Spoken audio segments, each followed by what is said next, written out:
So recently, there was an incident in Nabi Saleh, which I've been to. Where's that?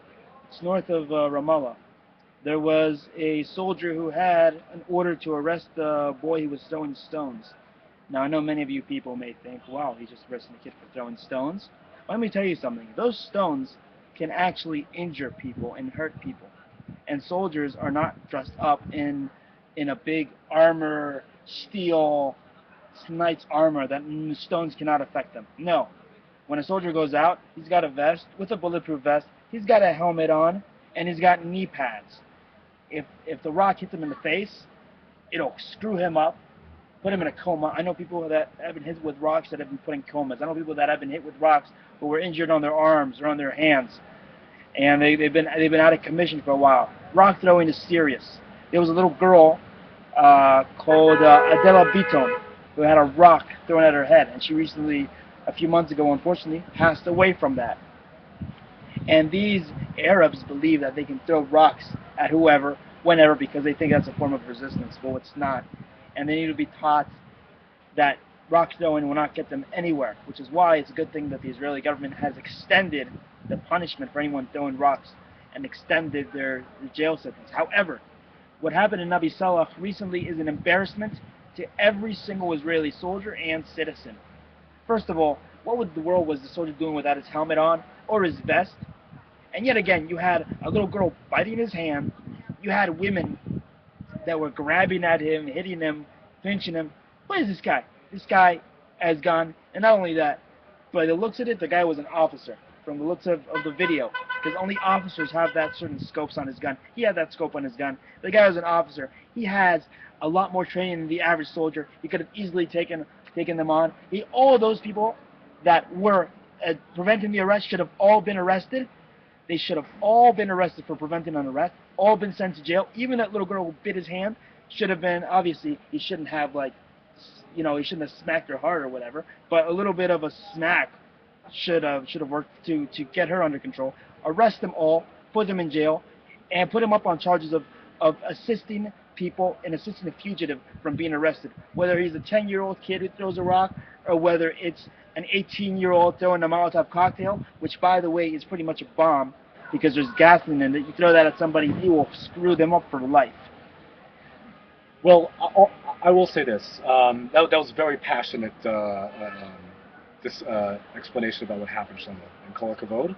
I don't know if I agree with everything you said, but I will say this: if the IDF or the Israeli Defense Forces were on a campaign of genocide on the Palestinians, there's no way that something like that would have ever happened. Okay, I mean, there's countless stories of Israeli soldiers who do not use any force whatsoever. They have guns and they could use them, but they don't. And you see a situation like that when women are tackling a soldier. And like you said, maybe the soldier did not act like he should have.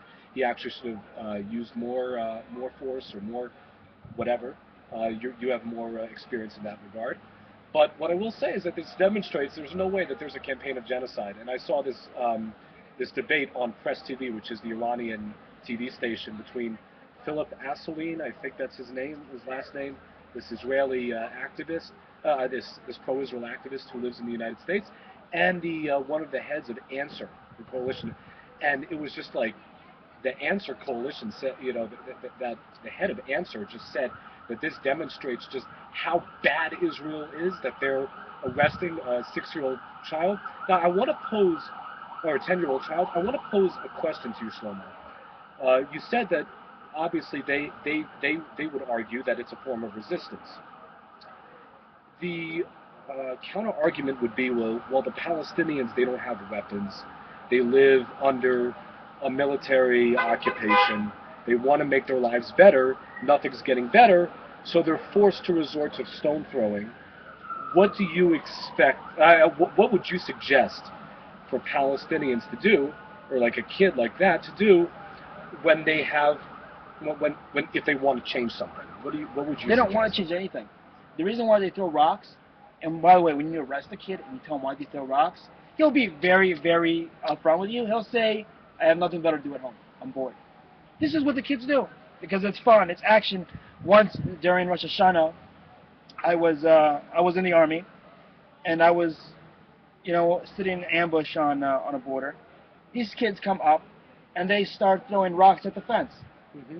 Why do they start throwing rocks at the fence? Because they got nothing better to do, and they want to see the soldiers come up, and the soldiers chase them away. That's what they live for. That's what they do. There's no resistance here. Resistance of what?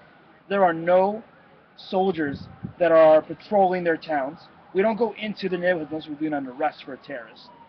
We pretty much leave them alone. We don't bother them. They in Nabi Salaf, what they want to do is they want to come down to where the street is Hmm. and attack cars, attack Jews. They want to injure and hurt people.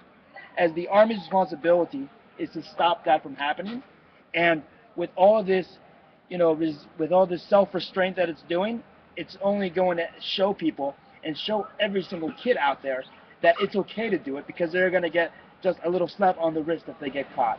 However, if you really are serious about this and about stopping these kind of behaviors, you put them in jail, you get serious with them, and if you got to smack somebody around, you got to smack somebody around, but you got to show them that it's not going to be tolerated. Yeah, I mean, I would say putting them in jail, putting the kid in jail is not a form of oppression. It might be, he might be, you could argue very well that he is in an unfair position, or like a lot of Palestinians are in an unfair position. You could very well make that argument, but there's no way you could make the argument that putting someone in jail for doing something that is unlawful, in this case, causing civil unrest or disturbances, um, is oppression. However, what I would say again, and I said this before, that there was no way that that a genocidal force or a genocidal regime would act in the way that that soldier did. He would just shoot them because they're on a genocidal campaign. So anybody who suggests, I think personally, I think anybody who still suggests that the IDF is a genocidal force is just completely stupid. I'm sorry.